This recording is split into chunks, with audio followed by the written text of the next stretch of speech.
aí continuando, né? O nucleóide, que a gente já havia falado, né? Das células procariontes, a gente tem o nucleóide, que tem o material genético, tem o DNA lá dentro, e a gente tem também o material genético espalhado pelo citoplasma da célula eucarionte, que são os plasmídeos, né? Eles ficam espalhados na célula procarionte. Então, a característica dessas células, as células bacterianas, células das bactérias, que é do reino Monera, uma característica que só existe nelas é ser procarionte, tá? Uma outra característica também muito importante, quando a gente estuda citologia, a gente vê várias organelas citoplasmáticas. Quem já teve, né? Retículo, mitocôndrias, lisossomos, ribossomos, né? Que é responsável pela síntese de proteína. Então, o que acontece? As bactérias também têm. A única organela citoplasmática que elas têm, que elas possuem, são os ribossomos, tá? Ela não possui mais nenhuma organela citoplasmática, só os ribossomos, que é responsável pela síntese de proteína, tá?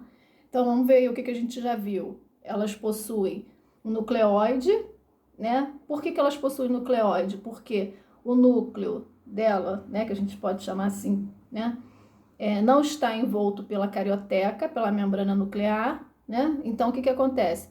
Nessa célula, o núcleo aparece, nucleóide aparece disperso pelo citoplasma, tá? Por quê? Porque não tem aquela membrana nuclear que vai deixar o núcleo individualizado. Além disso, a única estrutura citoplasmática que ela possui são os ribossomos, tá? Que são responsáveis pela síntese de proteína, duas características aí.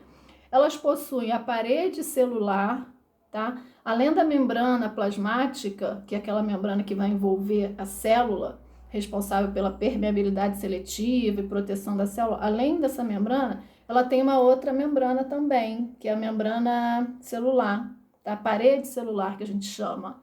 E a parede celular é para dar sustentação à estrutura, no caso a estrutura bacteriana, né? Isso daí ele tem em comum com os vegetais também. Os vegetais também têm essa parede celular, tá? Mas as células bacterianas também têm essa parede celular. Então, 3 características aí que a gente pode identificar rápido. Uma célula bacteriana, um indivíduo do reino Monera.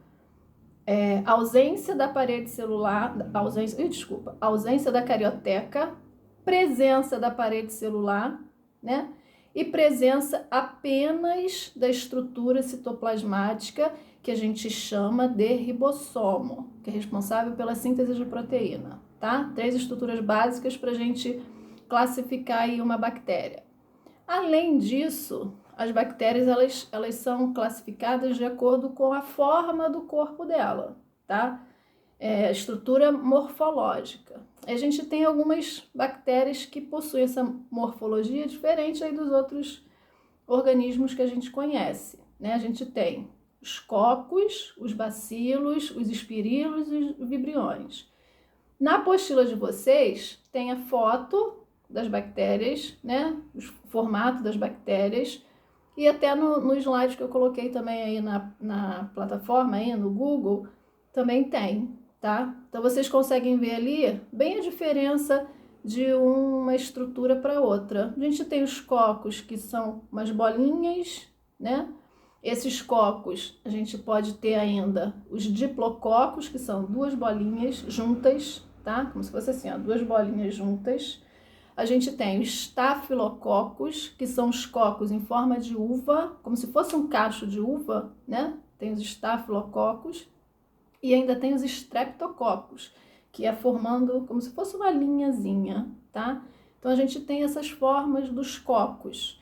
Aí a gente tem ainda os vibriões, que são em forma de vírgula, os espirilos, que são espiralados, e os cocos e os vibriões, espirilos e espiroquetas, que também são espiralados, só que são mais resistentes do que os espirilos, tá? Então a gente tem, para a gente classificar as bactérias, a gente classifica de acordo com a forma morfológica, com a morfologia. 4 tipos: cocos, bacilos, espirilos e vibriões, tá?